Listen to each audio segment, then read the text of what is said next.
Je salue aussi cet après-midi l'Église du Dieu vivant dans le nom précieux de notre Seigneur Jésus-Christ. Amen.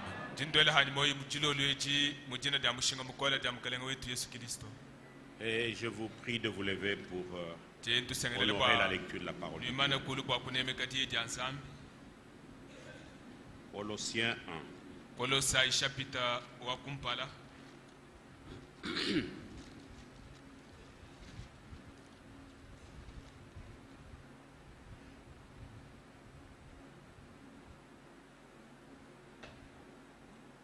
Seigneur, encore une fois, nous te disons merci de tout cœur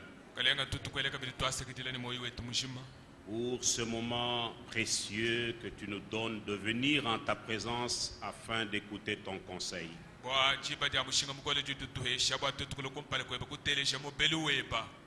Fais toutes choses conformément à ta volonté.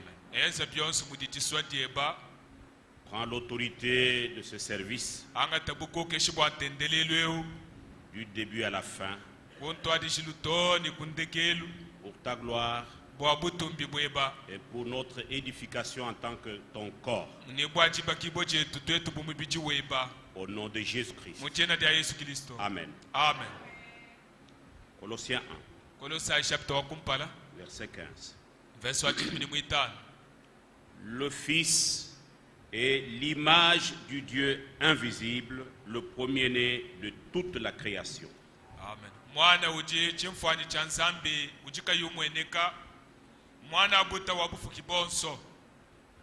Car en lui ont été créées toutes les choses qui sont dans les cieux et sur la terre, les visibles et les invisibles, trônes, dignités, domination, autorité, tout a été créé par lui et pour lui.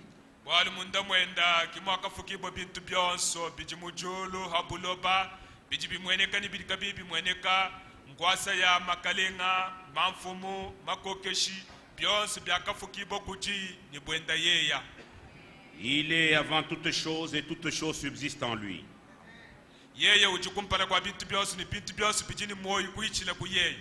Il est la tête du corps de l'Église, il est le commencement, le premier-né d'entre les morts, afin d'être en tout le premier.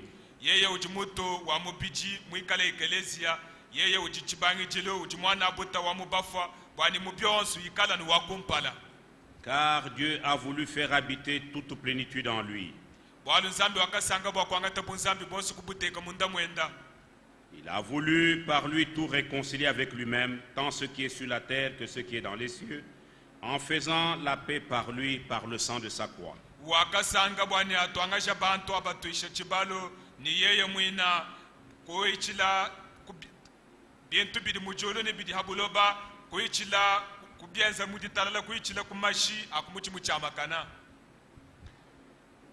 Et vous qui étiez autrefois étrangers, ennemis par vos pensées, par vos mauvaises œuvres, il vous a maintenant réconciliés par sa mort dans le corps de sa chair, pour vous faire paraître devant lui saint, sans défaut et sans reproche.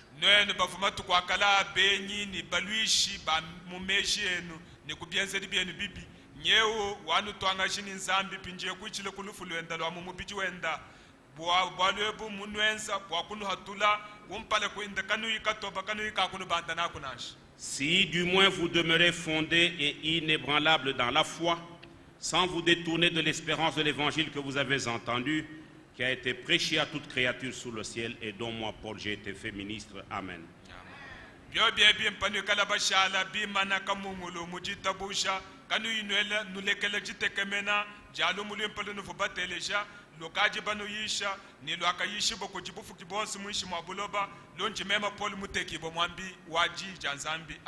Que le Seigneur ajoute beaucoup de bénédictions à la lecture de sa parole. Je vous prie de vous asseoir.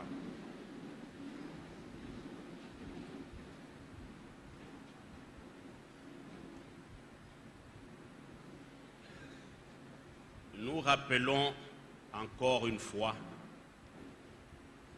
pourquoi Dieu est devenu un homme.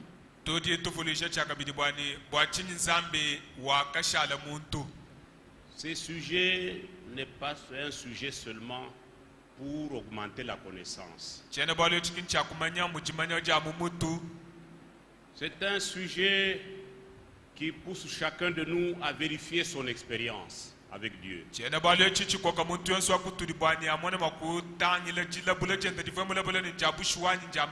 Et c'est un sujet qui permet à quiconque veut, quiconque croit, à expérimenter aussi Dieu dans sa vie.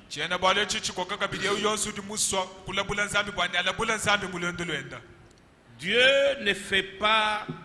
ne joue pas du théâtre. Non.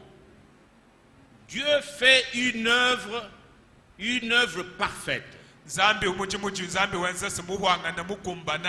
Et son dessein est réel. Quand il le met en exécution, il s'accomplit tel qu'il l'avait pensé.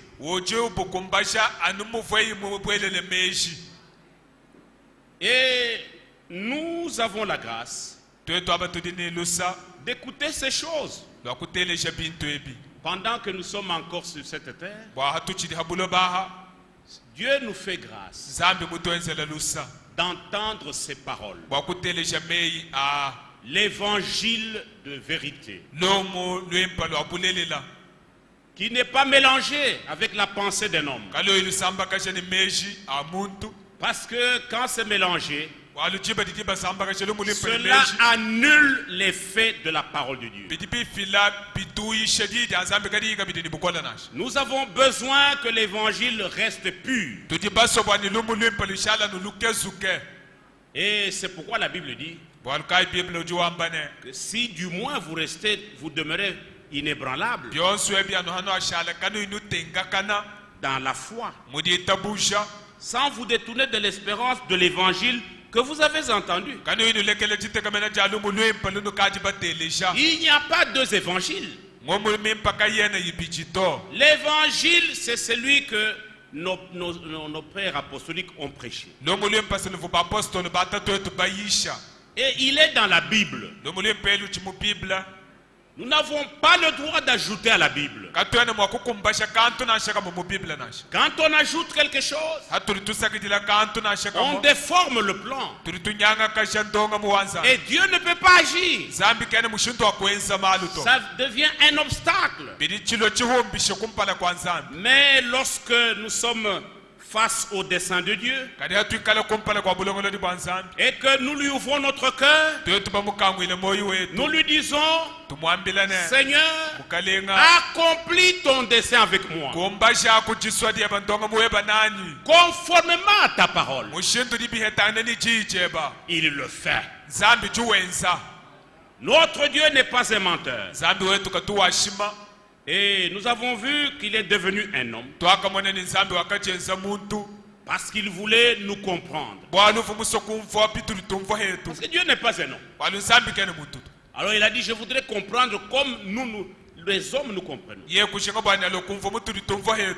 Quand nous sommes tentés, quand nous sommes éprouvés, quand nous sommes malades, parce que Dieu ne tombe jamais malade.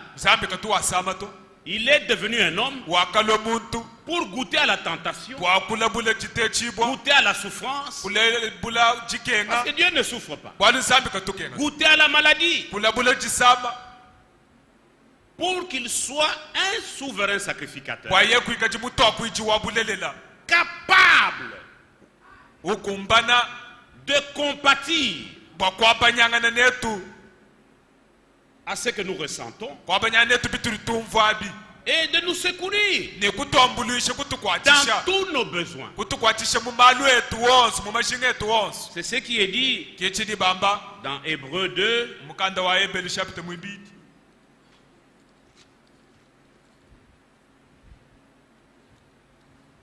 versets 16 et 17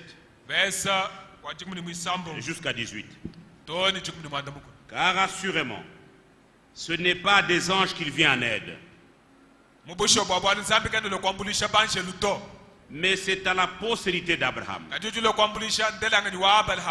Pensez un peu à cela, mes frères et sœurs. Dieu ne vient pas en aide aux anges. Depuis que les anges sont tombés, ils sont devenus des démons, jamais Dieu a fait un plan de salut pour eux. Il les a abandonnés comme ça. et ils attendent le feu de la guerre.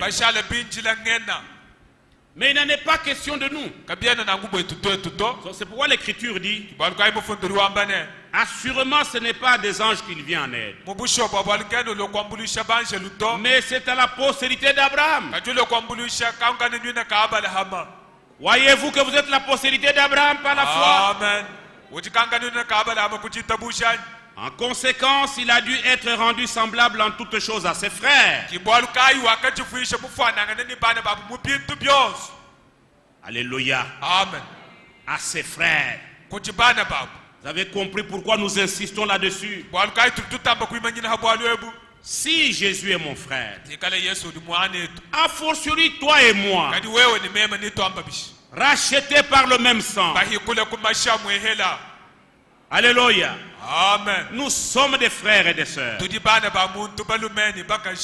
En conséquence, il a dû être rendu semblable en toutes choses à ses frères. Et puis, si vous ne voulez pas être le frère, vous vous prenez comme qui? Comme un ange ou quoi?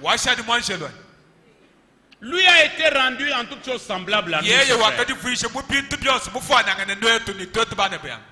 afin qu'il soit un souverain sacrificateur miséricordieux. J'ai toujours dit, ne pensez pas que Dieu vous écoute parce que vous avez jeûné 3 jours. Non. Le jeûne, c'est biblique. Nous devons jeûner pour être dans la bonne disposition de prière. Mais il ne nous écoute pas à cause du jeûne. Il est un souverain sacrificateur miséricordieux par lui-même.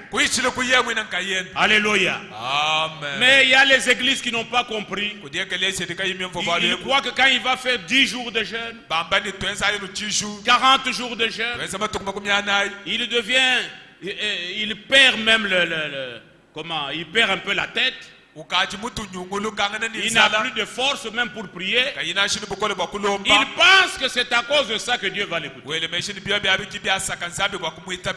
C'est un manque de révélation. Nous devons savoir que nous avons affaire à un souverain sacrificateur riche en miséricorde. La miséricorde le caractérise. Il a besoin que vous le connaissiez aussi. C'est pour ça qu'il est devenu un homme. Pour qu'il nous connaisse mieux. Et pour que nous aussi nous le connaissions. Voyez, il a dû être semblable, rendu semblable en toutes choses à ses frères, afin qu'il soit un souverain sacrificateur miséricordieux et fidèle dans le service de Dieu,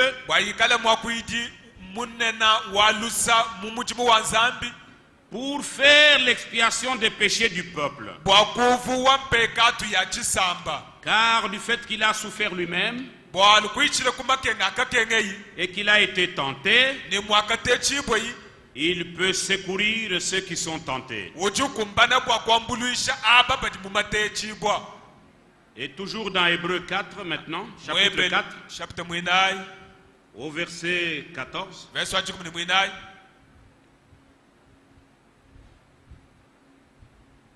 Je peux même commencer au verset 13. Nulle créature n'est cachée devant lui, mais tout est nu et découvert aux yeux de celui à qui nous devons rendre compte.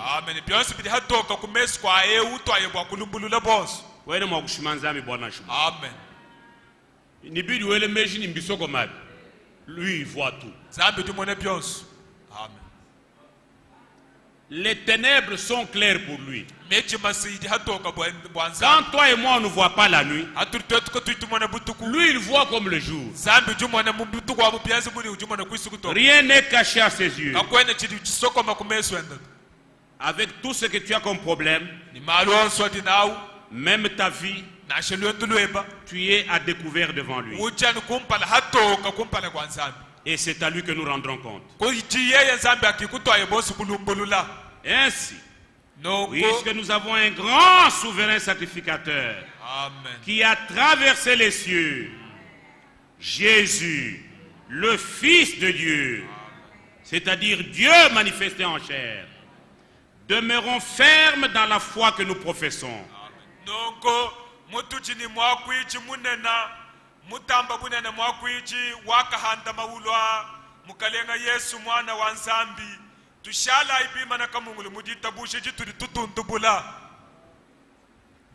Car nous n'avons pas un souverain sacrificateur qui ne puisse compatir à nos faiblesses.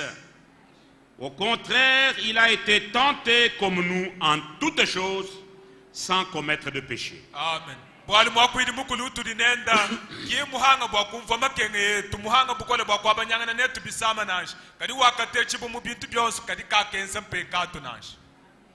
Approchons-nous donc avec assurance du trône de la grâce, afin d'obtenir miséricorde et de trouver grâce pour être secourus dans nos besoins. Amen.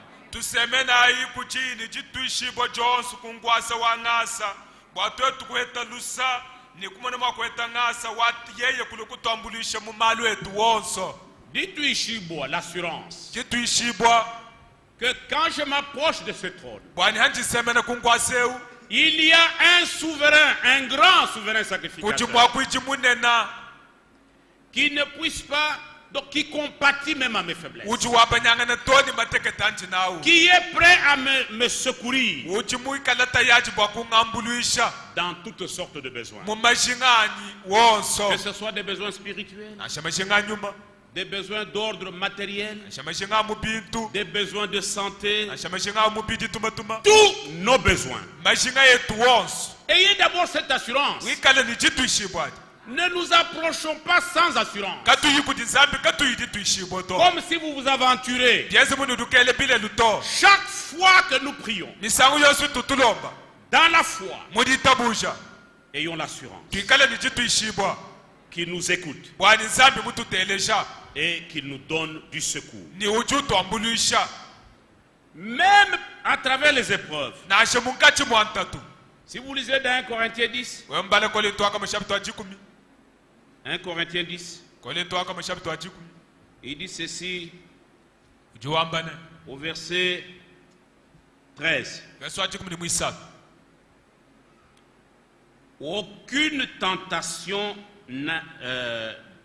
ne vous est survenue qui n'ait été humaine, et Dieu qui est fidèle ne permettra pas que vous soyez tentés au-delà de vos forces. Mais avec la tentation, il préparera aussi le moyen d'en sortir afin que vous puissiez la supporter.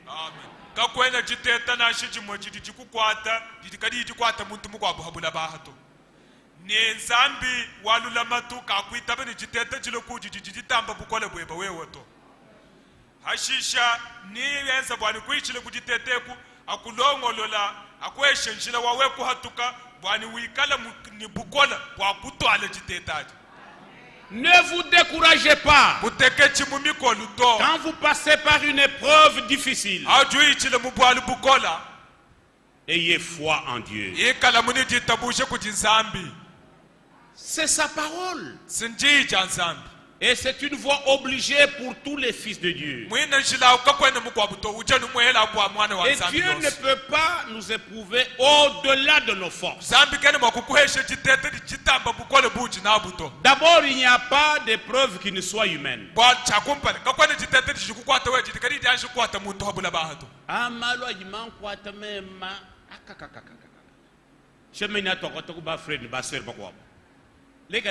Frère. Ce n'est pas un langage de croyant. Croyez-le ainsi, dit le Seigneur. Quand vous êtes jeune, Dieu vous enverra des petites épreuves. Mais quand vous atteignez, vous allez vers la stature parfaite. Amen. Les épreuves ne doivent pas être les épreuves d'un bébé. Parce qu'il mesure les forces. Amen. Amen. Parce qu'il sait que vous allez supporter. Il y a des épreuves qu'il ne peut pas donner à tout le monde. Quand vous êtes jeune, pour un petit rien, on prie tout de suite, la chose est réglée. Vous dites, oh, priez. Mais grandissez encore. Grandissez encore. Et il y aura des choses difficiles. Mais vous tiendrez bon. Parce que c'est la hauteur de votre foi. Amen. Amen. Mais soyez sûrs que toutes sortes d'épreuves,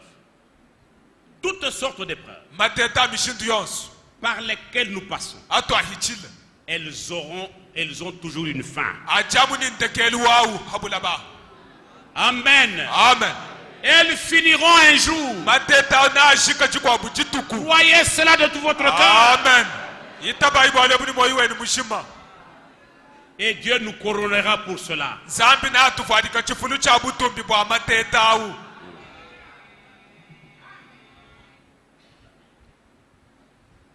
Mais pourquoi Dieu est devenu un homme? C'est la question que nous nous posons toujours. Ah.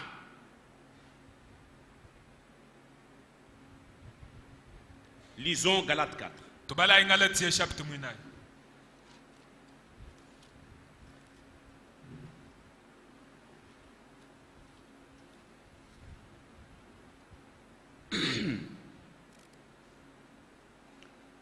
Au premier verset. Or, aussi longtemps que l'héritier est enfant, je dis qu'il ne diffère en rien d'un esclave, quoi qu'il soit le maître de tout. Amen.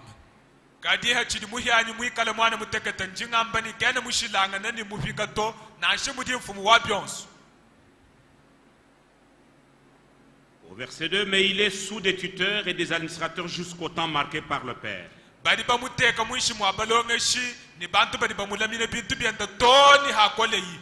Nous aussi, de la même manière, lorsque nous étions enfants, nous étions sous l'esclavage des principes élémentaires du monde.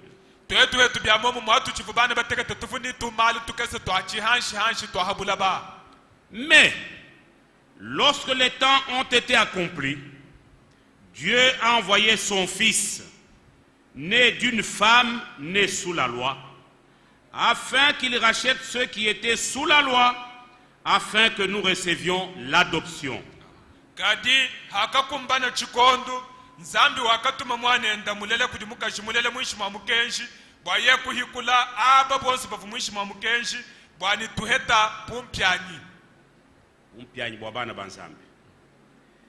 Et parce que vous êtes fils, Dieu a envoyé dans nos cœurs l'esprit de son Fils, lequel crie Abba, c'est-à-dire Père.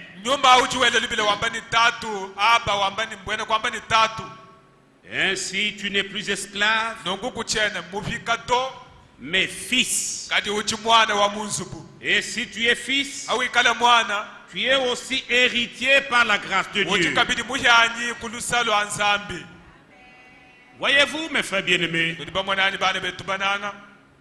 nous étions, bien que nous ne sommes pas fils de Dieu quand nous avons cru, nous étions enfants de Dieu comme attribut de sa pensée depuis l'éternité.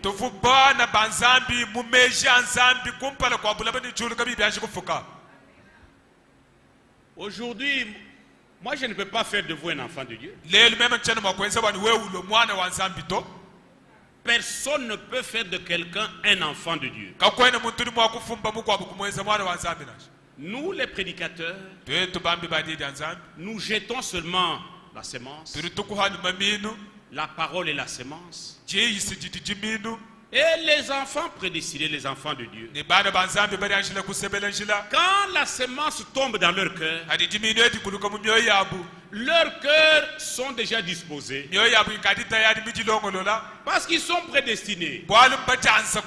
Et cette semence tombe dans une bonne terre. Elle trouve la foi dans le cœur des prédestinés. Ce n'est pas le prédicateur qui fait cela. Ils sont prédestinés bien avant la fondation du monde. Amen. C'est pourquoi nous ne pouvons pas fabriquer les enfants de Dieu. Voilà pourquoi notre responsabilité consiste à dispenser droitement la parole de Dieu. Amen. Amen. Nous n'avons pas le droit de mélanger quoi que ce soit.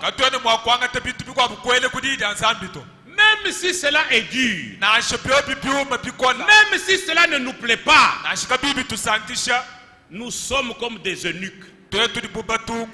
Nous n'avons pas notre propre sémence. Nous portons sa sémence. Amen. Amen. Parce que dans le dessein de Dieu, il avait la tribu de père. Il devait avoir plusieurs fils qui lui ressemblent. Et pour appeler ses fils, il faut la parole. Alléluia. Amen. Vous comprenez pourquoi nous sommes au bon endroit. Ici, il n'est toléré aucune interprétation. Aucune interprétation. Les interprétations ont leur place dans les dénominations. Ici, Dieu prépare l'épouse. Ses enfants prédestinés. Vous comprenez, chaque fois quand Frère Franck se tient debout, il ne peut jamais faire un sermon sans faire allusion aux interprétations. Et de la Bible, et des citations de Frère Branham. Amen. Amen. C'est très important cela. Dites ce que dit la parole. Même si quelque chose nous semble bien, si cela n'est pas la parole, elle ne doit pas sortir. Et quand elle sort, les cœurs des prédestinés sont fermés. Nous sommes incrédules à tout ce qui n'est pas la parole. Amen. Amen. Même si cela vient de qui? Nous sommes incrédules face aux interprétations. Mais nous sommes crédules, ont ainsi dit le Seigneur. Parce que c'est à cela que Dieu nous a prédestinés. La parole est la sémence. Et les fils du royaume sont aussi la sémence.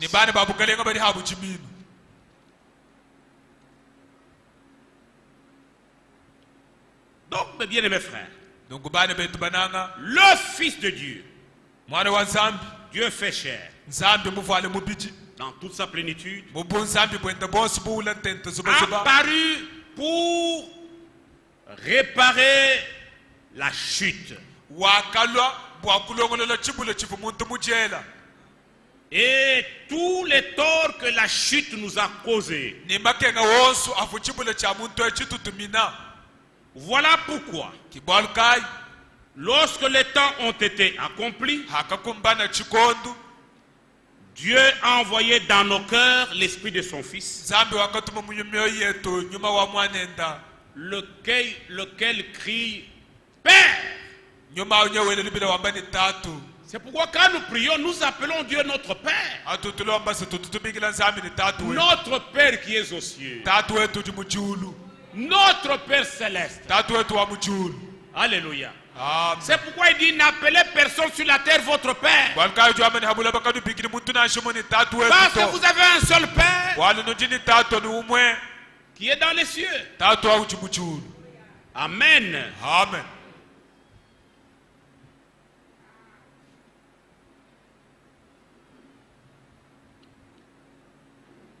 Nous parlons de l'église. Ah.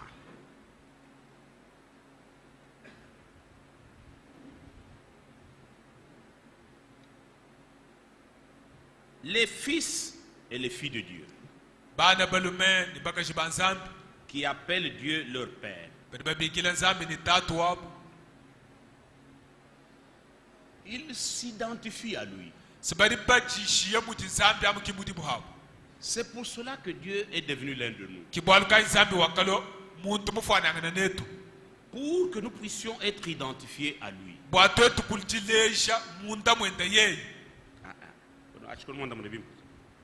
Pour que nous identifions à lui. En fait, il s'est identifié à nous. Comme nous venons de lire tout à l'heure. Il a pris un corps de chair semblable à nous, au nôtre. Il est devenu un homme pour que nous lui soyons semblables. Et lisez dans Christ et la révélation du mystère de Dieu, ou bien Christ et le mystère de Dieu révélé. Au chiffre 175.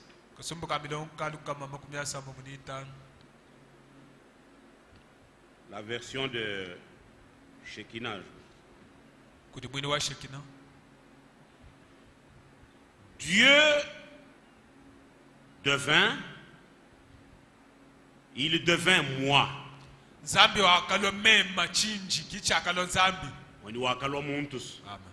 Pour prendre sur lui mon péché, afin qu'il puisse me rendre lui.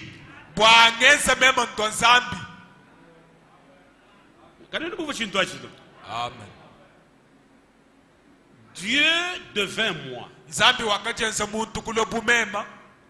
afin qu'il puisse se charger de mon péché dans ce corps,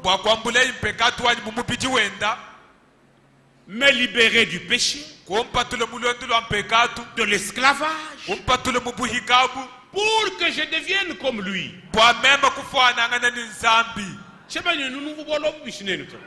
Amen. Voilà le dessein de Dieu. Voilà pourquoi Dieu est devenu un homme. Pas pour que nous crions, nous chantions seulement. Jésus est Dieu, Jésus est Dieu. C'est pour que moi je devienne lui.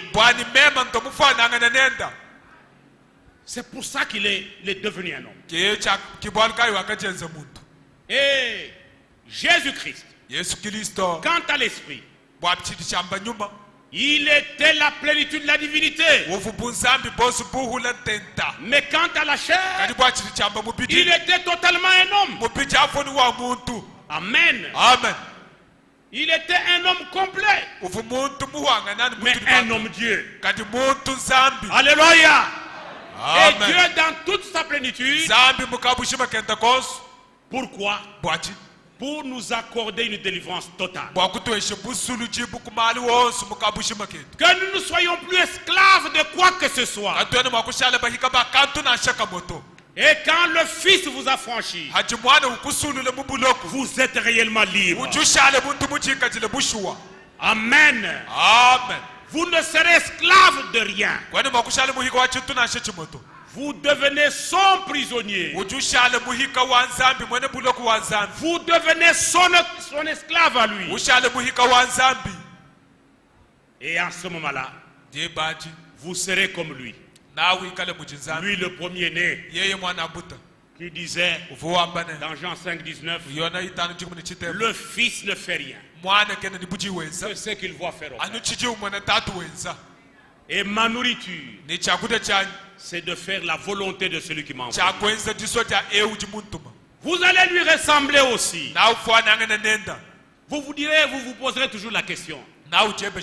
Est-ce que ce que je vais faire, est-ce la volonté du Père? Ce que je déclare, est-ce la volonté du Père? Ce que je pense, est-ce la volonté du Père? Car le Fils ne fait rien que ce qu'il voit faire au Père. Dieu est devenu moi pour que moi je devienne lui. Vous comprendrez pourquoi. Jésus-Christ, le Fils de Dieu, Dieu fait chair. Il a été suspendu entre le ciel et la terre. Parce qu'en lui, Dieu et l'homme ont été réconciliés. Alléluia. Amen. Par le sang de sa croix, non seulement nous sommes réconciliés, mais nous participons à sa nature.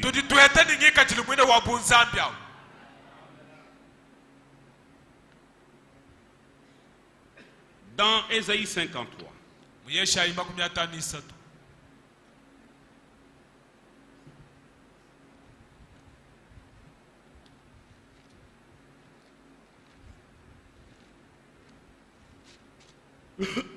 verset 10.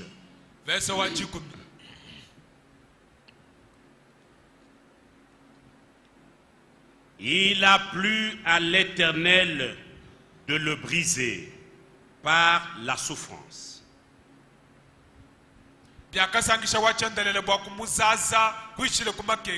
Peut-être il faut que je lise le premier verset. Qui a cru à ce qui nous était annoncé? Ah. Qui a reconnu le bras de l'Éternel? Qui a reconnu que l'Éternel lui-même est venu pour nous secourir? Qui a reconnu que l'Éternel est venu pour nous aider? Qui a reconnu que l'Éternel est venu pour nous relever de la chute? Qui a reconnu le bras de l'Éternel? Jésus-Christ, le Fils de Dieu, n'est pas la deuxième personne de la divinité. C'est l'Éternel lui-même. Alléluia. Mais en tant que rédempteur, il est venu dans la chair humaine. Oh, le mystère de la piété est grand. Le mystère de la divinité est grand. Dieu, l'Éternel Jéhovah, a été manifesté en chair. Dans quel but? Pas pour faire la comédie. Il est devenu l'un de nous. Il est devenu notre frère. Parce qu'il avait la tribu de père qu'il devait manifester. Il n'existe pas un père sans qu'il y ait des fils. Mais il fallait d'abord qu'il ait le fils premier-né. Le premier-né d'entre les morts. Nous tous, nous étions morts. Morts dans le péché. Tout homme qui naît d'un homme et d'une femme, c'est une mort. Si vous ne croyez pas en Jésus-Christ, vous n'aurez pas la vie. Amen. Il a plu, verset 10. Il a plu à l'Éternel de le briser par la souffrance. Après avoir livré sa vie en sacrifice pour le péché, il verra une postérité et prolongera ses jours. À travers sa postérité, et l'œuvre de l'Éternel prospérera entre ses mains. Amen. Amen. Il fallait qu'il souffre, Que le châtiment qui nous donne la paix tombe sur lui. Qu'il meure. Qu'il verse son sang pour nous réconcilier avec Dieu. Pas seulement pour que nos péchés soient pardonnés, mais pour que nous soyons identifiés à lui. C'est bien, nos péchés ont été pardonnés, mais nous devons être identifiés à lui. C'est ça. Et c'est pour ça qu'il est devenu un homme pour mourir, afin qu'il puisse avoir une postérité. Et cette postérité, c'est nous. Et qu'il prolonge ses jours à travers nous. Quel privilège! Quel dessein merveilleux! Que nous soyons la prolongation de ces jours. Alléluia. Amen. Frères et sœurs bien-aimés, quelle lourde responsabilité. Quel mandat précieux dans son dessein. Alléluia. Amen. C'est pourquoi vous voyez frère Franck, frère Branham, qui ont compris le dessein de Dieu. Ils veulent toujours s'effacer de la société. Ils veulent pousser chacun d'être en étroite relation avec Dieu. Parce que ce que Dieu poursuit, ce n'est pas la gloire du prédicateur, c'est son dessein. Alléluia. Amen. Dieu veut avoir des fils et des filles qui lui ressemblent. Et c'est pour cela qu'il y a des ministères. Et chaque ministère doit faire honneur à lui. Pas l'honneur du ministre. Non. On ne doit pas entendre prêcher un ministre. Moi. Toi qui? Nous prêchons un seul homme. Jésus-Christ. Dieu manifesté en chair. C'est lui que nous prêchons. Amen. Amen. Parce que c'est en lui que Dieu a caché tous ces trésors. Amen. Amen. Même le mystère de l'église, il passe par lui. Sans lui, il n'y a pas d'église. Amen. Amen. Et bien aimé frère, il a souffert. Branham n'a pas souffert pour moi.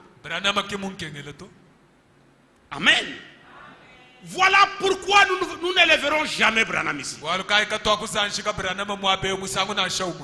Tout ce que frère Branham a fait dans sa vie, c'est Dieu qui l'a utilisé. Amen. Comme frère Franck ne cesse de le dire, ce n'est pas moi. Qui puis-je? C'est pourquoi l'Écriture dit, quand vous aurez fait tout ce qui vous a été commandé, dites, nous sommes des serviteurs inutiles. C'est pourquoi nous prêchons seulement le dessein de Dieu.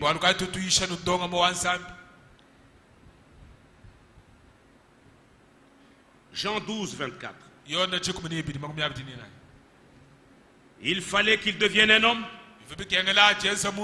pour mourir, afin de voir une postérité, selon qu'il est écrit dans Jean 12, 24. En vérité, je vous le dis, si le grain de blé qui est tombé en terre ne meurt, il reste seul. Mais s'il meurt, il porte beaucoup de fruits.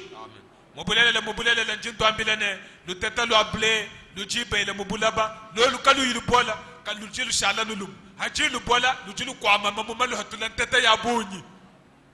dans le naturel, la graine de maïs que tu mets en terre, si elle ne meurt pas, elle va rester seule. Tant que tu l'as comme graine de maïs. Mais si elle meurt, quand elle est tombée en terre, elle va se reproduire. Tu n'auras pas une seule graine, mais tu auras plusieurs grains. Et Jésus-Christ est le grain de blé qui est tombé en terre. Il est mort pour que nous soyons sa reproduction. Je ne sais pas si vous comprenez. C'est ça le dessein de Dieu. Jésus-Christ n'est pas mort seulement comme ça. Il est mort conformément au dessein de Dieu. Parce que c'est par lui que Dieu devait avoir plusieurs fils. Et il devait passer par la mort. Voilà pourquoi, quand nous étions tombés, Dieu n'a pas envoyé un ange. Il fallait que lui-même vienne. C'est pourquoi dans Hébreux 10, il dit, tu n'as voulu ni sacrifice ni offrande. Tu n'as voulu ni holocauste ni sacrifice. Mais tu m'as formé un corps. Voici, je viens, ô Dieu, pour faire ta volonté, pour accomplir ton dessein. Il fallait que je meure pour voir une postérité. Amen. Amen. Et c'est pourquoi nous qui avons cru en sa mort, frère, si nous sommes sincères, nous sommes identifiés à lui. Pas une simple confession, mais notre propre nature. Écoutez, dans le message intitulé l'identification,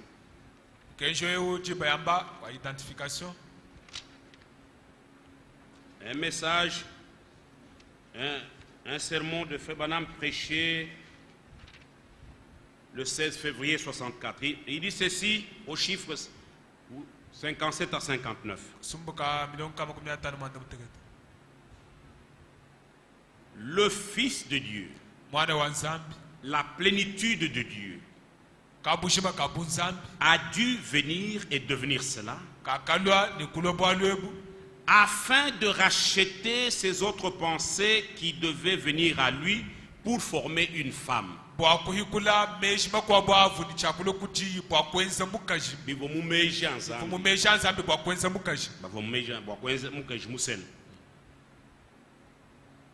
Dieu coulait en lui dans le Fils de Dieu. Dieu coulait en lui comme l'eau coule dans une rivière.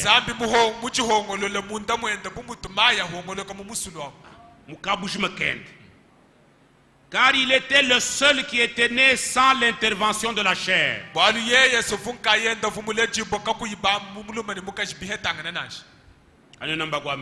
Amen. Dieu s'est identifié à nous.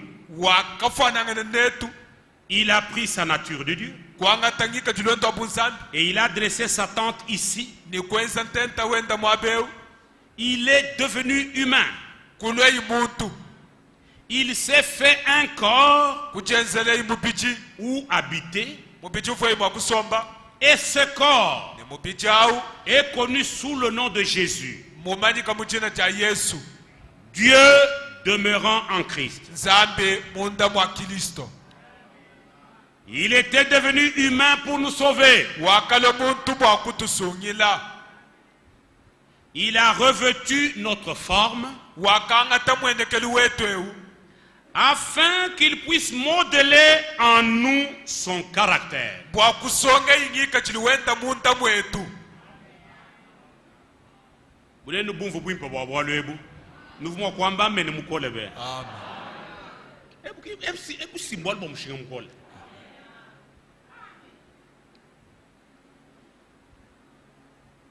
Il a revêtu notre forme afin qu'il puisse modeler en nous son caractère.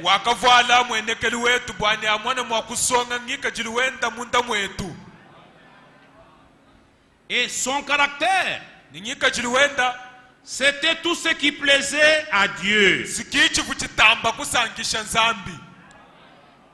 Kakune chintu chichisangisha nzambi bu karakteri ka mwanende to. Amen. Amen. Zambi wakalo muntu bwani hajufo wela mashenda panshi vi wende vumu mashawu avinga na munda mwetu bwatu heta karakteri ka nzambi. Numvu pourquoi nzambi wakajenza muntu.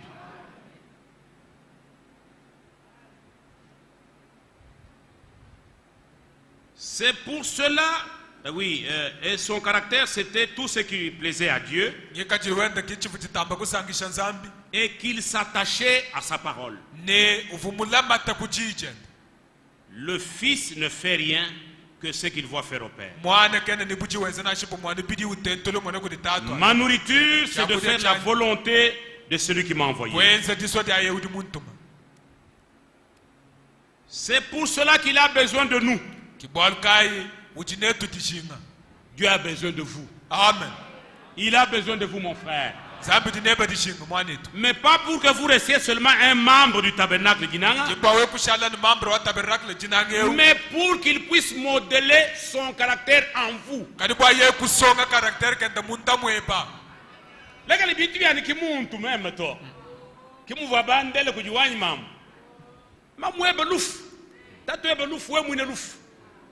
Mais jinga dessein wanzambi. Amen. Sois inclus dans le dessein de Dieu. Même muntu muntela atutambulanga nende. Uji wakule kwena umva biji wakula to. Biji hambelu habulongo luji wanzambi. Amen. Amen. Makele mungu abuni tokule bintu abimba. Mais ici c'est pour cela qu'il a besoin de nous. Que nous nous attachons à sa parole. Que nous trouvions notre place. Et qu'ensuite nous sachions où nous en sommes. Frères et sœurs bien-aimés, accrochez-vous à sa parole. Et pensez-y. Nous sommes invités à conformer notre propre caractère au sien. Amen.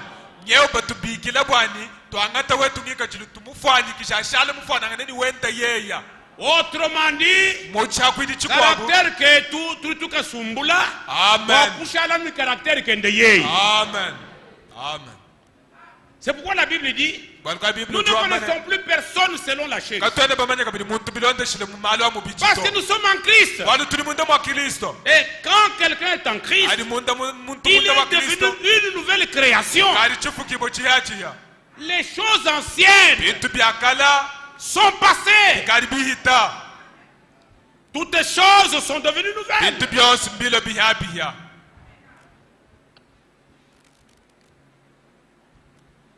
Et nous devons tous dire comme Paul disait dans Galates 2:20, j'ai été crucifié avec Christ. Nous qui avons cru dans sa mort, dans ses souffrances et dans sa résurrection, nous avons été crucifiés avec lui. Ce n'est plus moi qui vis, ce n'est plus moi qui parle, mais c'est Christ qui vit en moi. C'est pour ça que Dieu est devenu un homme. Pour qu'il puisse modeler son propre caractère en nous. Que nous soyons tous capables de conformer notre caractère au sien. Voilà pourquoi je n'ai pas besoin de connaître ta tribu. Elle ne nous intéresse pas. Parce que nous sommes de son peuple. Racheté à un grand prix. Pas par le sang des animaux, pas par de l'argent ou de l'or, mais par le sang d'Emmanuel. Amen. Amen.